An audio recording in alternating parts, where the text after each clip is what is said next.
ஓசூர், ஜூஜுவாடி மற்றும் பேக்கேப்பள்ளி ஆகிய 3 துணை மின் நிலையங்களில் நாளை ஜனவரி 3, 2026 மின் நிறுத்தம் அறிவிப்பு.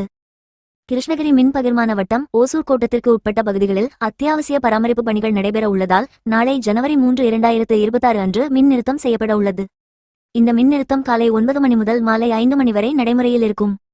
110 கிலோவோல்ட் ஓசூர் மின்னகர் துணை மின் நிலையம் சார்ந்த பகுதிகளில் மின் விநியோகம் நிறுத்தப்படும். அதில் சானசந்திரம், ஒன்னல்வாடி, சானமாவு, தொரப்பள்ளி, காரப்பள்ளி, கொல்லப்பள்ளி, திருச்சிவள்ளி, பழைய டெம்பிள் அட்கோ, அலச்சனத்தம், பெரியார் நகர், பாரதிதாசன் நகர், குமரன் நகர், வள்ளுவர் நகர், புதிய பேருந்து நிலையம், காமராஜ் காலனி, அண்ணா நகர், எம்ஜிஆர் சாலை, நேதாஜி சாலை பகுதிகள், சீதாராம் நகர், வானவில் நகர் மற்றும் அதனை சுற்றியுள்ள பகுதிகள் அடங்கும். 110 கிலோவோல்ட் ஜூஜுவாடி மற்றும் பேக்கேப்பள்ளி துணை மின் நிலையங்கள் சார்ந்த பகுதிகளிலும் மின் விநியோகம் நிறுத்தப்படும். இதில் Zuzuvadi, SIPCOT, Mookandapalli, பேக்கேப்பள்ளி, Bedarapalli, Dargah, Chinna Elasagiri, housing colony, Arasanatti, SIDCO phase 1 முதல் சூர்யா நகர், பாரதி நகர், எம்ஜிஆர் நகர், காமராஜ் நகர், எழில் நகர், ராஜேஸ்வரி லேஅவுட், நல்லூர், சித்தனப்பள்ளி, மடிவாளம், நல்லூர் அக்ரஹாரம் மற்றும் சுற்றுவட்டார பகுதிகள் அடங்கும். ஓசூரின் ஒவ்வொரு செய்திகளையும் அப்டேட்டும் உங்கள் மொபைலுக்கு நேரடியாக பெற இப்போதே ஓசூர் நியூஸ் அண்ட் அப்டேட்ஸ் சேனலை ஃபாலோ செய்யுங்கள்.